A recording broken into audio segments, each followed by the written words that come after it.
Wynn to the right circle, looking for a pass towards the net. Wynn, backdoor feed, in skates, they score! Rhea Hicks, a power play goal, and the Knights strike first with 17:40 to go in the second period. Here's Gosling, cross-ice, Czerkowski calling for it was Wynn. Pass came to her a little late, but she'll possess. Similar way they scored the first one. She works over to the right side. Wynn towards the net. Catterall scores! Back-to-back power play goals, a minute apart, and the Knights have extended a 2-0 lead. This time, it's Senna Catterall. Now Goodwin, short-handed, up the right wing side, all alone against Nordstrom. Goodwin scores! Jenna Goodwin, second of the night, short-handed, and the Knights have the lead. It's 5-4. Stevenson pinches, preventing the breakout from DeCoste. Now Gosling has Wynn with space in front of her. Her shot, score! Haley Wynn has her second of the weekend, and the game is tied 1-1 with 13:18 to go in the second period. Clarkson will have to tag up. Czerkowski left wing, brings it back in. Leaves it for Wynn. Working to the corner, Wynn now towards the slot, one-timer, Gosling, score! Nicole Gosling, a power play goal. And with 17:09 to go in the second period, the Knights have tied the game. It's 1-1. Turning up ice is Gaffredo, catching the Cats in a change. 4-on-2 for the Knights. Here's Wynn, all alone, score! Haley Wynn opens the scoring in Game 3. The first time this weekend, the Knights have struck first, 1-0, with 6:36 to go in the opening frame. A warm day in Potsdam, New York, but still snowfall outside and perfect weather for some hockey here in Shield Arena. Welcome aboard. I'm Casey Ditzel, and pleased to be bringing you tonight's ECAC action between the Clarkson Golden Knights and the Yale Bulldogs. Clarkson coming off a road weekend sweep. Yale just one game last weekend where they were victorious over Princeton in overtime, and each team comes into this weekend needing points towards ECAC play. The Golden Knights sit fourth in the ECAC standings and trying to catch St. Lawrence, who is number one, just 3.5 points ahead. Yale currently seventh in the ECAC and looking to ride some momentum and boost themselves up the rankings with a couple of big wins against the top-notch ECAC opponents in Clarkson and St. Lawrence. Let's start by taking a look at today's players to watch, and we'll start on the side of the Yale Bulldogs. Coming off a big game, Karina D'Antonio leads the Bulldogs in points this season. She has 21 and the only player over a point per game on the team. She was the ECAC's third star of the night, notching the OT game winner and an assist as the Bulldogs top Princeton. Cammie Bell, as a freshman, leading the Bulldogs in goal scoring. She has 7 goals out of her 9 points this season. And finally, Anna Bargman, the captain, who in her freshman year led the Bulldogs to 2 wins over Clarkson and St. Lawrence with goals in each on the road for Clarkson. Rhea Hicks set a career high with 4 assists on the road at Union. Last Friday, she was the ECAC's third star.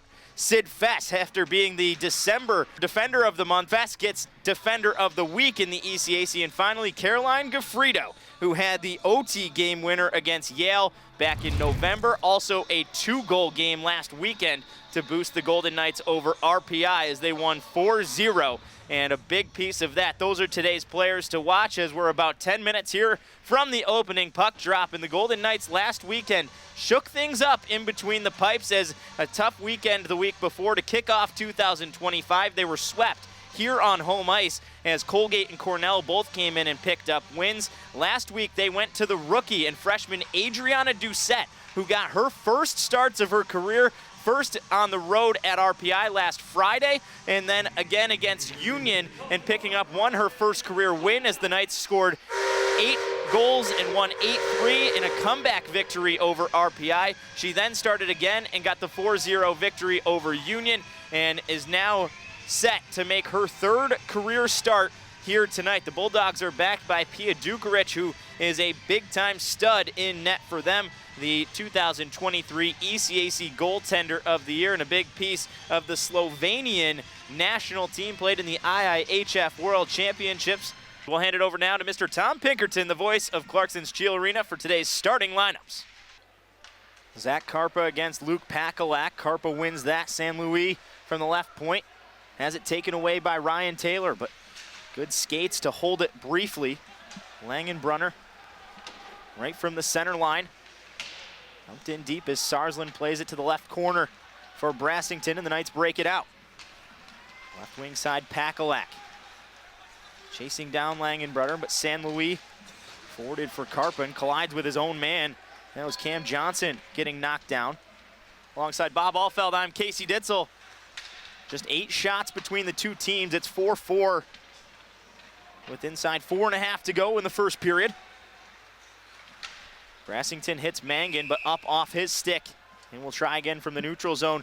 It was fast pace very early in this first period, but since then has slowed down quite a bit. That pass there, if he hits him just a stride earlier, maybe like a 6 inches faster, Mangan able to make the catch. He wanted to eliminate the icing, reaches up, couldn't quite hold it against the boards.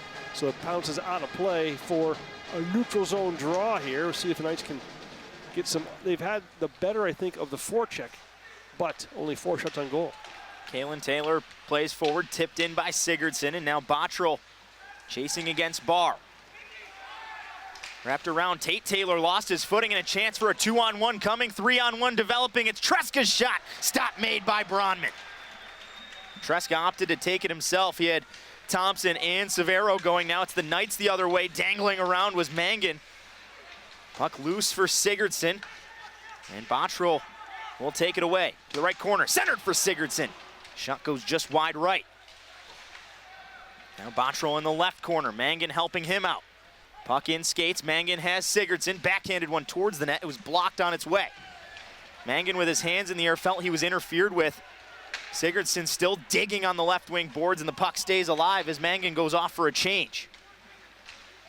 Drop pass intercepted by Bottrell. Bouncing puck as he was looking for his 3rd in as many games.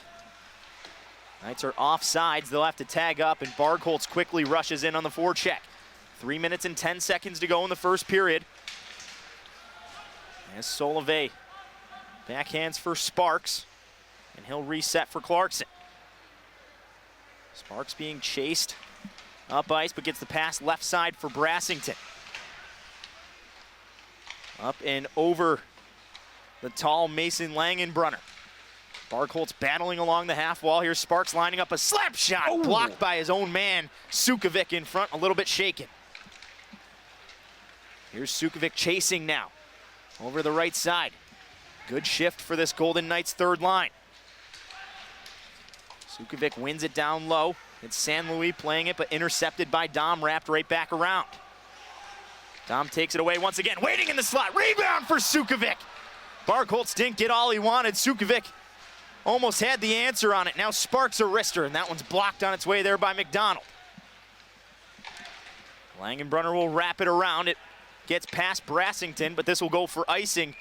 And a good shift for Clarkson as they're starting to get offensive momentum. What a great shift there by the Golden Knights. As the worst thing that happened was Sukovic take one off the heel, off the Achilles of a slap shot from Jack Sparks. You see the work down below the goal line. Sukovic, Dom, fed in front for Bargholtz as well. Both guys just missed the chances there. Clarkson sends the top line out here, trying to catch Harvard late in his shift after the ice. Rickwood on the draw against Ben McDonald. And it's the Crimson captain who comes away with the win. This glassed out and back down. It'll pull up just short of the ice. Harvard able to get their change in. Tate Taylor backhanded to the left corner. Ian Moore will wrap it around. And once again, back to the neutral zone. Taylor to the far side. Martino back for Kalen Taylor. Here's Ryan Richardson. Chasing it is Rickwood, out of his net to play it. Kuskinvua. Richardson wins it back. Right point Sarsland. He'll go cross ice for Trey Taylor. Calling for it was Martino. Now again Taylor. His pass broken up and cleared away by Will Hughes, trying to tee one up for Rickwood waiting in the slot. Onside is Taylor. Able to get it past Moore, but once, not twice, and Moore gets it back to the defensive blue line of the Knights. Sarsland high off the right wing corner. Kuskinvua again aggressively out of his net to play that one. Final minute of the first period, still scoreless. Clarkson and Harvard. Rose back in his own zone. Stretch pass hits O'Donnell. Trying to go 1-on-2, chasing down Ryan Healy. Pakalak lines up a hit. But the Crimson with numbers. Hard rim around, met by Rose. It got past him, and Karpa plays it forward. Kohane up the left side. Taken away by Rose. Now Brassington. Pressured in the left corner, wrapped around as Ryan Taylor will chase. 20 seconds to go in the first. Rose for Brassington. This one missed O'Donnell, and it's again iced by the Golden Knights. The Knights are really upset with that bid. Kohane played O'Donnell, not the puck, but the icing is inside Clarkson territory. Another offensive zone draw here for Harvard late in this first frame. Still scoreless, Casey, but the Knights have had the better of the play, just haven't gotten shots toward on Koskinen thus far. 15.6 seconds to go in the first. They've only seen 2 shots since the media timeout after the 10-minute mark. Here's a quick shot in. Bronman didn't see it, but it was blocked in front, never found its way there. Pakalak with the pressure and the block for the Knights. This dumped in, final couple of seconds, and time will wind down on the first period. Scoreless in the 4 p.m. start. Right, a scoreless first period there. Both teams kind of feeling each other out, but you guys had a few good scoring chances. Maybe getting the legs moving a little bit after the short turnaround. Your thoughts on the first 20? Yeah, our first 5 was a little sleepy, but we started getting to work there the last 15, and especially the last 10. And you know, when we hunt like that, it's going to be hard for them to get the puck out, and we'll sustain some offense. So I really liked our last 10 there. Late in the period there, you guys got the possession going and really hemmed them in deep. How can you use that to your advantage going for the next couple periods? Yeah, it's like I just said, like when we hunt like that, they're gonna turn a lot of pucks over. We need to get a couple more shots on that, maybe sling some towards the net, and look for those greasy goals. Last night you said your guys' line wasn't terribly happy with your performance. What have you thought so far of your 3 through this first 20? Yeah, we're not gonna have our absolute greatest night every night. I mean, sometimes you got to work through those things. Last night was the case of that, and yeah, I liked our first 20. We're moving our feet a little bit better than last night, so things are going to generate through that. Brian, thank you. Yeah, thank you. Coach, you got to be absolutely thrilled with the performance. They're coming from down 3-1, and your guys able to fight back 4 unanswered. Give me your thoughts first overall on the comeback victory. Yeah, absolutely. I thought we battled really hard tonight to come back in the game, and we had a lot of guys competing hard. Some key goals from good players here tonight. Ayrton Martino continues his ECAC success, a 3.2 goal night for him. What's been your job in being able to get him firing as he has been? You know what? He cares about the team. He cares. He cares a lot. He's playing very good right now for us. He's getting a lot of ice time and taking fully advantage of it. The game-winning goal comes from freshman Jared Mangan, and walk me through the decision to send that second power play unit out to start that power play that they get the game-winning goal. Yeah, it's simply because our first power play was tired. They just came off they're the one that draw the penalty, and they were low tired, so we gave him a shot, and it was a nice shot by Jared Mangan. Coach, you emphasized the importance of playing on home ice. Now, how important is this to spark the run as we enter January, the first game into the second half? Well, very important. You know, we liked our road games in the first half, but we thought we could be better at home. And tonight, hopefully it's a spark that we needed, and hopefully we could continue with that tomorrow. Coach J.F. Poole, Coach, thank you. Thank you. A 3-point night for Ayrton Martino, and he continues to climb the national rankings by a mile, the #1 scorer in the ECAC right now. And Marty, the 3-point nights seem to be coming easy for you. The stick is hot, and an outstanding assist on the goal that had you guys ahead 3-2 ends up being the goal to get you into overtime.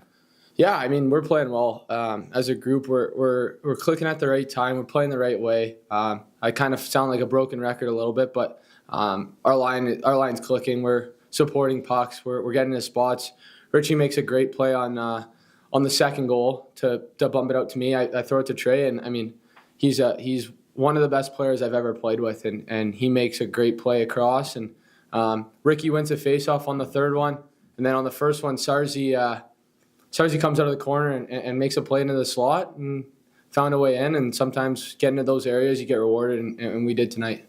The Kogo Alumni Weekend here and a raucous crowd. Talk about their support. Twice they get to erupt as you score the overtime game winner, or your team does, and then it goes to review, and they get to celebrate it once again after that one came out. Yeah, I know. It's a great feeling. Over the past years, maybe we haven't had the greatest team, and they've always came out to support us, and today was awesome. I mean, we were talking about in the locker room, it's one of the best crowds we've played against, or played in front of since probably St. Lawrence, but yeah, we fuel off of it, and they were awesome tonight, and they've been great for us all year. Still a chance at the number 1 seed as you guys get it done tonight, and it had to start with a win here. It's going to take a little help from the team down the road. They'll need a regulation victory, but what does that say about what the team has accomplished already this season? Also, you've officially locked up the number 2 seed in the ECAC at the least. Yeah, we knew coming into this weekend that we've let a couple games slip away early on in the year that might have put us behind the 8 ball to finish in the top 4,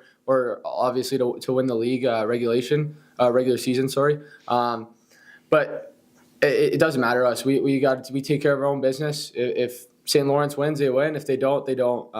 It was great to clinch second place and not play the one in and have the bye week next week. But we're focused on Princeton tomorrow. We have a chance to maybe put some pressure on QPAC. And hey, if St. Lawrence takes a point or 2, whatever it is, away from them, it's great. But at the end of the day, we like how we're playing. Whether they win or lose, we focus on ourselves, and as long as we do that, I think we can compete with a lot of teams in this league and in the NCAA. Marty, congratulations. Yeah, thanks, Casey.